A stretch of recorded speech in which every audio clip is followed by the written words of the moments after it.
दोस्तों नमस्कार। हाल ही जब वरिष्ठ पत्रकार सुरेश कासलीवाल 4 एक्सटेंशन लेने के बाद दैनिक भास्कर अजमेर से डिजिटल हेड के पद से रिटायर हुए, तो मेरे एक मित्र ने पूछा, अब वे क्या करेंगे? क्या वे राजनीति में फिर प्रवेश करेंगे? मैं तो स्तब्ध रह गया। मैंने उनसे पूछा कि आप ऐसा कयास क्यों लगा रहे हैं? इस पर उन्होंने कहा कि वे मंगलियावास के सरपंच रह चुके हैं और एक बार नसीराबाद विधानसभा सीट का टिकट हासिल करते करते रह गए थे, तो पत्रकारिता से रिटायर होने के बाद नई राजनीतिक पारी शुरू कर सकते हैं। उनकी बात में दम है। देखिए ये रिपोर्ट।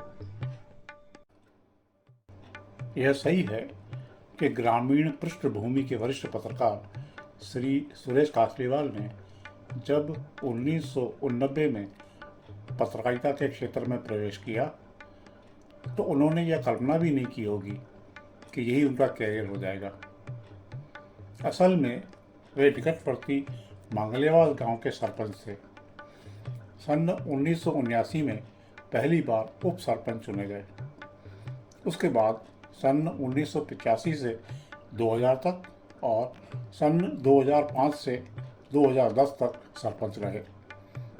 उनकी लोकप्रियता का अंदाज इसी बात से लगाया जा सकता है कि पूरी पंचायत में जैन समाज का मात्र एक ही परिवार है, अर्थात जनता ने उनका व्यवहार देखकर बिना किसी जांच पात के वोट दिए। सरपंच रहते बंजर भूमि को उपजाऊ बनाने के लिए राजस्थान में अव्वल दर्जे का काम किया।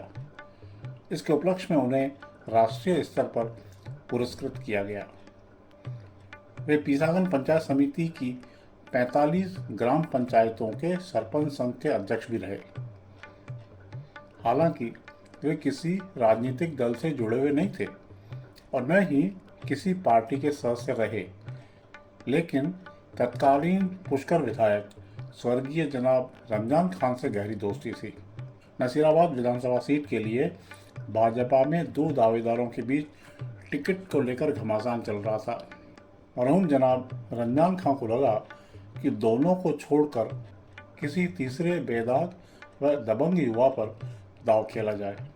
उन्होंने ही तत्कालीन मुख्यमंत्री स्वर्गीय श्री भैरव सिंह शेखावत से यह कहकर नसीराबाद से विधानसभा चुनाव का टिकट देने की सिफारिश की कि ये बंदा तेज तर्रार और जनता को समर्पित होने के कारण लोकप्रिय है और जीत जाएगा। श्री कासलीवाल को चुनाव की तैयारी करने को कह भी दिया गया, लेकिन भाजपा ने ऐन वक्त पर समझौते के तहत नसीराबाद सीट जनता दल को दे दी और श्री करण चौधरी ने चुनाव लड़ा। वे हार गए। यहाँ यह बताना प्रासंगिक होगा कि उनकी पुत्री ज्योतिका जैन नगरपालिका सरवाड़ के वार्ड संख्या 14 से कांग्रेस की पार्षद रही हैं। उनकी जीत भी इस कारण ज़्यादा मायने रखती है कि इस वार्ड से पहले कभी कांग्रेस चुनाव नहीं जीत पाई थी। इसके बाद डॉक्टर रघु शर्मा ने उन्हें मनोनीत पार्षद भी बनाया था। श्री कासलीवाल की बड़ी बहन भी तूदू ग्राम पंचायत की वार्ड मेंबर रही हैं। दैनिक भास्कर में रहते हुए उन्होंने एक साल में ही 8 नेशनल अवार्ड जीतकर और ग्रेट चैंपियन बन पूरे देश में छाप छोड़ी थी। 10वीं बोर्ड की कॉपी जांचे बिना ही नंबर दे देने की उनकी खबर ने देश में प्रथम स्थान हासिल किया। वे अजय मेरू प्रेस क्लब के अध्यक्ष भी रहे हैं और उनके कार्यकाल में क्लब की नई बिल्डिंग में अनेक विकास कार्य हुए। पूरे 28 साल तक भास्कर में नौकरी करने के बाद 30 जून को अंतिम दिन अपने साथियों को बोला भी था कि वे जल्द नई पारी खेलेंगे। बहरहाल पिछले 26 अगस्त से उन्होंने अपना daily evening digital newspaper Rajasthan लहर के नाम से आरंभ किया है।